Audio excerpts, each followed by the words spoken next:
મારામારીના ગુનાઓમાં સંડોવાયેલ ઈસમની પાસાધારા હેઠળ અટકાયત કરી જામનગર મધ્યસ્થ જેલમાં મોકલી આપતી વડોદરા શહેર પોલીસ. વડોદરા શહેરમાં ધાર્મિક પ્રસંગો દરમિયાન કોઈ અનિચ્છનીય બનાવ ન બને તે તમામ હકીકતો ધ્યાને લઈ ગુનેગારો ઉપર સખતમાં સખત રીતે પાસા તેમજ હદપારી હેઠળ અટકાયતી પગલાં લેવાની પોલીસ કમિશનર નરસિંહ કુમાર સાહેબે સૂચના આધારે પ્રથમ બનાવમાં ફરિયાદી નાઓએ નેશનલ હાઈવે 8 કપુરાઈ પોલીસ ચોકડીથી અમદાવાદ તરફના રોડ ઉપર આવેલ સિદ્ધેશ્વર હાર્ડવેર પાસેથી આરોપીએ સાગરી સાથે મળી પોતાની પાસેની સ્વિફ્ટ કારમાં ફરિયાદનું અપહરણ કરી ફરિયાદીને ફેટો વડે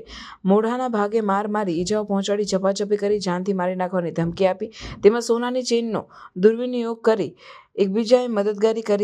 કરેલ હોય જે બાબતે કપુરાઈ પોલીસ સ્ટેશનમાં ગુનો નોંધાયેલ. બીજા બનાવમાં ફરિયાદીનાઓની સાથે પ્રધાનમંત્રી આવાસ ખટંબાના પાર્કિંગમાં આરોપીએ સાગરીતો સાથે મળી ફરિયાદીને અપશબ્દો બોલી ફરિયાદી સાથે ઝઘડો કરી ફરિયાદીને જાનથી મારી નાખવાની ધમકી આપી ફરિયાદીની કારની પાછળ જઈ ફરિયાદીની કારના કાચને છૂટો પથ્થર મારી કારને નુકસાન કરી એકબીજાએ મદદગારી કરી ગુનો કરેલ હોય જે બાબતે કપુરાઈ પોલીસ સ્ટેશનમાં કલમ 506(2), 294(b), 427, 114 આઈપીસી તથા 135 જીપી એક્ટ મુજબનો ગુનો રજીસ્ટર થયેલ છે.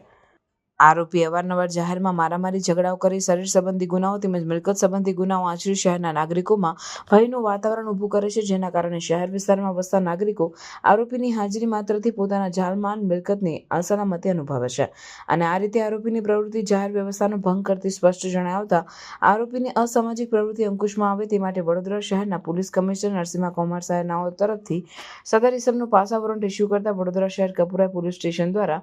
પાસા વોરંટની બજવણી કરી પાસા ધારા હેઠળ અટકાયત લઈ જામનગર મધ્યસ્થ જેલ ખાતે પાસા હેઠળ અટકાયત કરવા મોકલી આપેલ છે.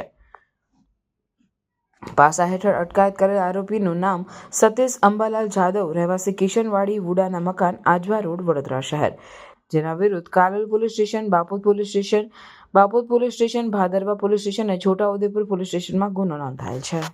સમાચારોની ઝડપી અપડેટ માટે હમણાં જ સત્ય સ્વરાજ ન્યૂઝ ચેનલને લાઇક, શેર અને સબસ્ક્રાઇબ કરો.